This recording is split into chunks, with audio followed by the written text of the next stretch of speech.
A Rede Goebbels teve a pachorra de publicar em seu jornal uma análise de Nicolás Maduro sobre o nosso governo. Para quem não sabe, Maduro é o ditador da Venezuela, condenado por narcotráfico nos Estados Unidos e que destruiu seu país, como Lula começou a fazer aqui. Transformou a Venezuela em uma exportadora de famintos para todo o mundo. O que tem um ditador narcotraficante, canalha, para dizer para nós brasileiros? Bem, a mesma emissora dá espaço para falas quase diárias de bandidos como Lula, Rodrigo Maia e Ciro Gomes. Na mesma semana divulga em sua TV, na hora do almoço, quando as pessoas estão reunidas em família, imagens da abertura de covas rasas em São Paulo. O que isso tem de útil para pessoas já depressivas em suas prisões domiciliares? É uma covardia imoral, de indignidade sem limites contra a família. São canalhas. Semana passada, o presidente disse em uma entrevista para a CNN o seguinte: o tipo de conversa que Rodrigo Maia quer ter, eu sei qual é, se referindo ao toma lá da cá. E esse tipo de conversa eu não quero. E o que saiu nas manchetes da Folha, Estadão e o Globo? Bolsonaro diz que não conversa com ninguém. Jornalistas da Globo, Folha e Estadão fazem parte da mesma matilha. Está mais que comprovado que essa emissora tem nada de bom a oferecer. Muitos têm me perguntado por que eu me refiro à Rede Globo como Rede Goebbels. Bem, é um trocadilho com o nome de um nazista. Paul Joseph Goebbels foi um político e ministro da propaganda na Alemanha nazista. Para Goebbels, a propaganda jamais apela à razão, mas sempre à emoção e ao instinto. Para ele, uma mentira contada 1000 vezes torna-se verdade. Já deu para sentir a sujeira da Globo, né? Pois bem, a Rede Globo é nesse nível de sordidez e precisa ser combatida. Porém, não é tão fácil desarticular essa máquina de propaganda. Existe uma estrutura poderosa voltada para influenciar no seu comportamento.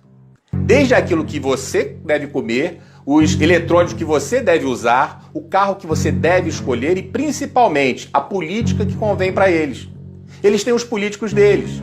Se não for os deles, demonizam, trituram, espremem. Lhe enfiam por todos os seus orifícios a propaganda política, nos jornais impressos de TV, nos shows de auditório como Faustão e Hulk, no Big Brother e até em novelinhas aparentemente inocentes como Malhação e programinhas matinais como a Fátima Bernardes. As mensagens subliminares da Rede Goebbels, evidentemente, são usadas diuturnamente para influenciar você, sem limites éticos ou morais.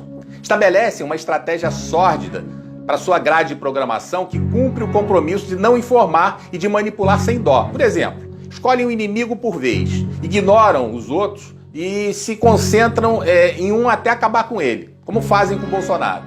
Inventam que as redes sociais são um problema público, criam o fetiche das fake news e afirmam que a vítima de ataque se defendeu usando ardis como robôs e fake news.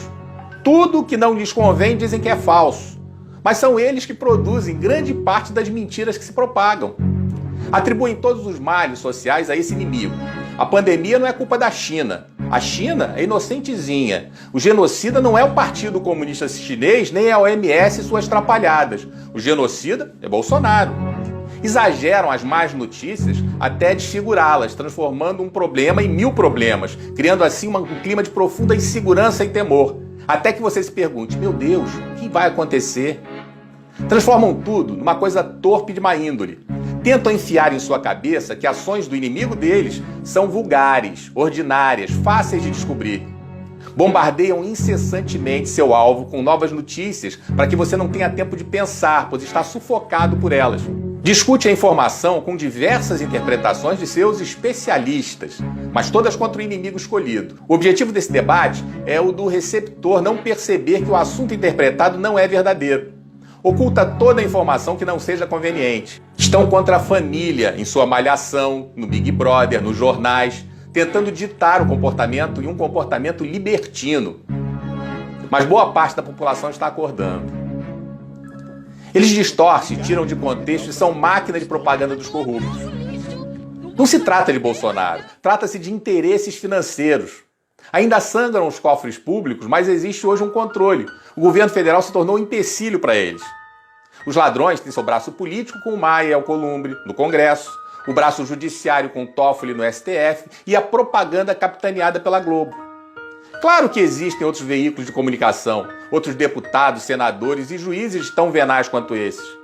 Mas os ladrões são gananciosos, não querem parar de roubar. Ou você acha que Rodrigo Maia, sem nunca ter trabalhado, conseguiria morar onde mora e manter seus mimos somente com salário de deputado? Desnortearam o país. O povo vive angustiado pelas notícias e pelos fatos. O STF, desrespeitando a Constituição e delegando poderes a governadores para impedir o direito de ir e vir, ameaçar a propriedade privada, prender cidadãos decentes, vomitar discursos autoritários, superfaturar e roubar impunemente. A lei da selva está sendo implantada aos poucos. Os comunistas incendiando e buscando implantar o caos. E a Globo, claro, distorcendo tudo. Chamar o presidente de misógino, homofóbico, racista e nazista, sem nenhuma evidência, é passar dos limites e ser descompromissado com a verdade, muito menos com a democracia e o respeito ao cargo. Não satisfeitos, testam os limites da sociedade e vão além, contratam hackers para interceptar a comunicação de autoridades, fraudam as interceptações, cooptam o ministro do Supremo para proteger o chefe da quadrilha que patrocinou as escutas. Como ficam impunes, já nas eleições, inventam que foram disparados fake news que determinaram o resultado no primeiro turno. Só que a testemunha que eles mesmos apresentaram conta que foi o PT quem disparou mensagens em massa. Desmascarados, invertem a situação, se concentram em destruir a própria testemunha. Mais uma vez surgindo a representação jornalista fazendo qualquer coisa para dar o furo de reportagem. Fazem ligação para a esposa do filho do presidente se fingindo de cliente para invadir a privacidade da relação profissional-cliente. Especulam, tentam e nada conseguem além da própria máscara que cai.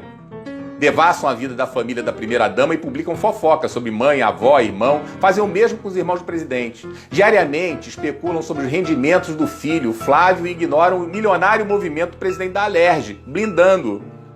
Ignoram o cuspidor que vive viajando para o exterior, gastando, curtindo e ofendendo todas as mulheres que lhe aparecem na frente. Ignoram as ofensas contra Regina Duarte e Damares, pelo contrário, dão espaço para divulgá-las sem qualquer juízo de valor.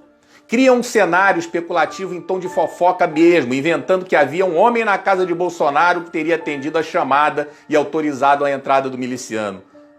Como se sentem impunes, avançam em seu jogo canalha e especulam, sem nenhum fato ou relevância para o país, sobre a fidelidade da primeira-dama. Tudo motivado por ódio, objetivando destruir um homem. Lidamos com uma grande quadrilha, ferida em seus hábitos de roubar a nação. Isso está claro. Testam nossa paciência a cada dia e a cada dia vão superando todos os limites. A cada dia vão testando para ver nossa reação. Nada acontece e avançam mais. O destino do país se encontra no fio da navalha. Ou eles são frustrados agora em seus objetivos, ou o país retorna ao caminho do atraso. Por favor, replique esse vídeo. Eu repito que eu não preciso de curtidas e monetizações. Eu tenho a minha vida organizada, repito mais uma vez, e todos nós precisamos, na verdade, desesperadamente compartilhar os bons valores, os melhores valores da família, da sociedade, para nós reconstruirmos nossa pátria. Você precisa parar de acreditar na Globo. Você precisa parar de assistir a Globo. Você precisa se desintoxicar e se libertar dessa maldita rede Goebbels. Que Deus nos ajude e nos proteja.